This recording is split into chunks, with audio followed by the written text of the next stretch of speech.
Eu tenho e muitas outras mulheres já vieram a público para contar que também têm, para conscientizar, para ajudar, para alertar outras mulheres que têm a mesma doença. O Momento Baby Be Free de hoje fala sobre endometriose.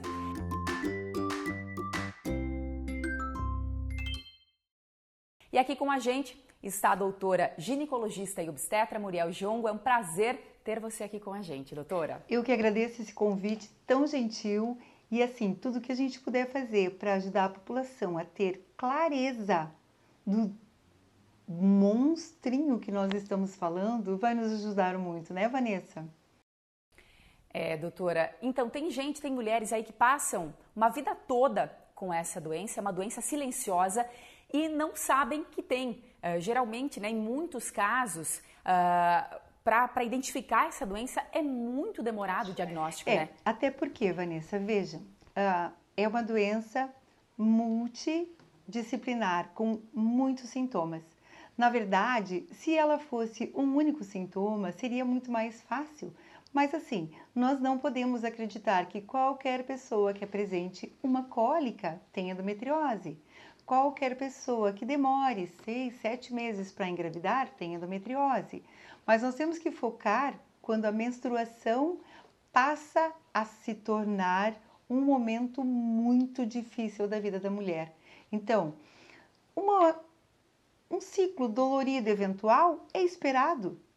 A gente pode entender, mas não. A mulher que passa a ter dor em todos os ciclos, passa a ter muita dor na relação sexual, passa a ter muita dificuldade para engravidar, são sinais de alerta. E a endometriose, que é uma coisa muito importante, ela não é uma doença de um diagnóstico fácil. Não é um examezinho único que tu vai fazer e vai chegar ao diagnóstico. Portanto, a demora às vezes acontece mais de 4 a 5 anos para um diagnóstico correto de endometriose. É muito tempo, né, doutora? E a gente está falando aí de mulheres que existe um período fértil, uma idade fértil, né? A endometriose, ela está ligada diretamente à infertilidade. Então, esse diagnóstico tardio, ele dificulta muito a vida, né? A qualidade de vida das mulheres é muito difícil. Quem convive com essa doença sabe o que eu estou falando. Impossibilita muitas vezes de trabalhar, como você falou, citou, né? A questão de, uma cólica normal, uma cólica fraca é normal, ok, todas as mulheres têm, mas quando isso se torna, acaba inviabilizando a mulher de sair de casa, de trabalhar, aí sim a gente tem que ficar atenta a esses sinais que o nosso corpo dá e buscar ajuda. E o nosso corpo vai avisando que alguma coisa está acontecendo diferente. Quando nós começamos a nossa menarquia, a nossa primeira menstruação, leva um tempo até que a gente possa identificar como é que a gente vai se comportar. Umas de nós têm um pouco mais de TPM, outras têm menos, outras incham um pouquinho mais, outras incham um pouquinho menos. Cada uma de nós se comporta de uma maneira. Eu sempre conto que eu menstruei aos 9 anos de idade, eu fui muito precoce ao menstruar. E para mim, menstruar só era uma coisa muito chata, só era isso. Até que eu passei a sofrer com a menstruação.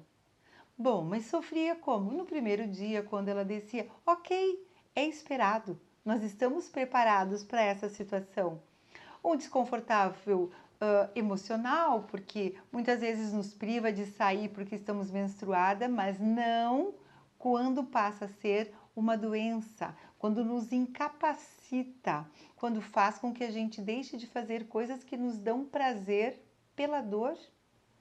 Então, esse é o grande sinal. Ficar atento. Um ciclo dolorido, mais desconfortável pode acontecer, menstruar pode não ser um evento muito tranquilo, mas quando ele passa a tomar uma importância, e é incrível, as mulheres começam a dizer, eu tenho medo do dia que eu vou menstruar. Porque a minha dor, Isso é o pavor, dor né? para urinar, dor para evacuar, as mulheres com vida sexual ativa, dor na relação sexual e que muitas vezes são subestimadas, a gente subestima. Existe uma outra coisa que a mulher hoje inserida totalmente no mercado de trabalho, às vezes aguarda a janela de oportunidade um pouquinho mais tardia. Hoje, muitas mulheres usando métodos contraceptivos de longa duração não menstruam. Então, quando param para menstruar realmente, buscando, quem sabe, uma tentativa de gestação, a gestação começa a não acontecer e aí vem um grande sinal de alerta, né? O anticoncepcional usado por muito tempo, ele pode inibir o aparecimento, digamos assim, né? Ou a identificação dessa doença, doutora? Então, vamos entender que a endometriose é uma doença crônica e é uma doença induzida pela menstruação. Então, quando nós paramos de menstruar, nós estabilizamos a endometriose. A mulher, durante a gestação, ela estabiliza a endometriose. Por quê? O que causa o avanço e a progressão da endometriose são os ciclos menstruais, que causam um processo inflamatório onde essas células estão disseminadas, que pode ser no útero, no ovário, nas trompas, na bexiga, no intestino, na parede do abdômen. Então, a cada menstruação, essas células que estão fora do local adequado delas menstruam e ocorre um processo inflamatório para reabsorver aquele sangue. Então, quanto mais a gente menstrua, mais ciclos menstruais a gente tem, maior a progressão da doença. Quanto menos se menstrua, menos progride a endometriose. E veja, progressão de uma forma simples até formas muito graves de endometriose. E o tratamento, doutora? No meu caso, a gente acompanhou a doutora Muriel, é minha médica, né? Sou muito grata, graças à doutora, né? A gente conseguiu identificar, depois de um rompimento de uma trompa, né? Que foi o meu caso, a gente identificou a endometriose, vários exames. Eu lembro quando eu recebi o diagnóstico lá, endometriose profunda.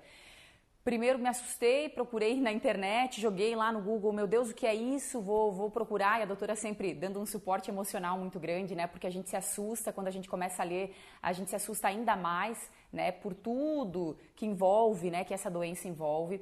Então, é um baque muito grande, né, doutora, que a gente recebe assim. E eu sei que esse diagnóstico, ele, como a gente já comentou, o diagnóstico, quanto mais tardio, ele vai dificultar ainda mais, né? A gente fez um ano de tratamento hormonal e aí, posterior a isso, a gente precisou fazer a cirurgia. O tratamento necessariamente é só a cirurgia ou com medicamentos? Em alguns casos a gente consegue reverter. No meu caso não deu, né? Eu tinha focos na bexiga, no intestino, em outros órgãos também. Então, a literatura é clara. Tratamento de endometriose é cirúrgico. Só que nem todas as pessoas precisam ir para a cirurgia, porque tu pode fazer o quê? Você pode fazer a estabilização dos focos. Vanessa, é uma coisa muito incrível para nós. Muitas vezes eu vou fazer uma cesariana de uma paciente que nunca teve sintoma de nada, e eu entro e eu tenho uma pelve com muita endometriose. E essa paciente não teve sintomas, não teve dificuldade para engravidar. Eu tenho pacientes que vão para a cirurgia por dor, a gente diagnostica lá um foco atrás do útero, mas aquele foco tinha uma dor acima do esperado. Então, assim, ó, não tem uma quantificação. O que a gente vai dizer para o paciente? Tem pacientes que nunca vão ser operados de endometriose. Eles tiveram gestações, eles têm uma endometriose e a pelve está adaptada e a gente deixa o paciente sem menstruar e ele não precisa ir para uma cirurgia. Nós temos outros casos que a infertilidade ou a dor ou as questões associadas a intestino ou sangramentos urinários levam a ter que se operar a endometriose. Então, o que eu falo? Endometriose é uma doença sistêmica, crônica, induzida pela menstruação, que cada uma de nós vai ter uma maneira de se portar com a endometriose. É uma paciente que vai ter um acompanhamento sempre com o ginecologista, sempre vai fazer exames, mas a resposta é de cada uma. é uma resposta inflamatória. Eu vou só fazer um link como pacientes que têm uma artrite reumatoide, que as mãos vão entortar muito, os dedinhos vão ficar muito, outros vão ter uma artrite reumatoide, vão ter um sintoma cardiológico, outros vão ter um diagnóstico porque um dia tiveram dor nas articulações, mas não desenvolvem a doença. Isso se chama resposta inflamatória e cada um de nós tem a sua. Tem muitas pacientes com diagnóstico que foram tratadas somente com parar de menstruar e que a vida seguiu tranquila. Tenho pacientes que foram a cirurgias extensas e multidisciplinares e que têm dificuldades e que permanecem com sintomas associados à endometriose. Então, é o que? Individualização. Se eu puder dizer, é isso. Cada paciente tem que ser individualizado. A gente quer lembrar que não é só no mês de março, mas sim durante todos os meses do ano, durante todo o ano. As mulheres, é um apelo para as mulheres, né, doutora? Que a gente se cuide, a gente procure o médico. O mês da conscientização passou, março, mas a gente não pode eleger um mês para isso. Lembrar que uma mulher a cada hora ainda morre no Brasil do câncer de colo de útero e suas principais complicações, que é o segundo câncer que mais mata mulheres no Brasil entre 20 e 40 anos. Maridos, levem seus amores, perguntem para suas esposas, lembrem o preventivo do câncer. Eu sempre falo isso, que a gente não pode ter ato de amor maior com quem a gente ama do que se cuidar, porque eu quero estar bem para eu cuidar das pessoas que eu amo. Que quando a gente viaja, alguém em algum momento diz assim, ó, em situação de emergência, máscaras cairão à sua frente. Acione a sua para depois cuidar, ajudar a quem precisa. Isso é uma frase de amor que diz assim, cuide de você, porque você importa para cuidar das outras pessoas que estão ao seu redor. Então, assim, o cuidado de saúde ele é total na nossa alimentação, na nossa vacinação, no uso de preservativos, na nossa atividade física, entender que sim, eu importo. No momento que a gente entende isso, a gente vai valorizar a nossa dor, a gente vai valorizar os cuidados, a gente vai valorizar a voz que a gente tem no dizer eu preciso de ajuda, eu preciso de cuidado, eu me amo, eu me cuido. Muito bem, muito forte isso, doutora. Vou levar para minha vida aí. Tu já levou, precisa, às vezes, tu se cuida, tu se ama e tá tudo certo, né? A gente precisa ser lembrada disso. Muito obrigada mais uma vez. Precisamos nos lembrar. Eu que agradeço essa oportunidade, estou sempre à disposição e que as pessoas lembrem disso. Busquem informação, busquem se cuidar e que sejam felizes sempre. É isso aí. Obrigada, doutora. Super competente, doutora. Obrigada a vocês Muriel Jongo participando aqui com a gente do Momento Baby Be Free. E você que está aí nos acompanhando, até a próxima com mais conteúdo super interessante aqui para você.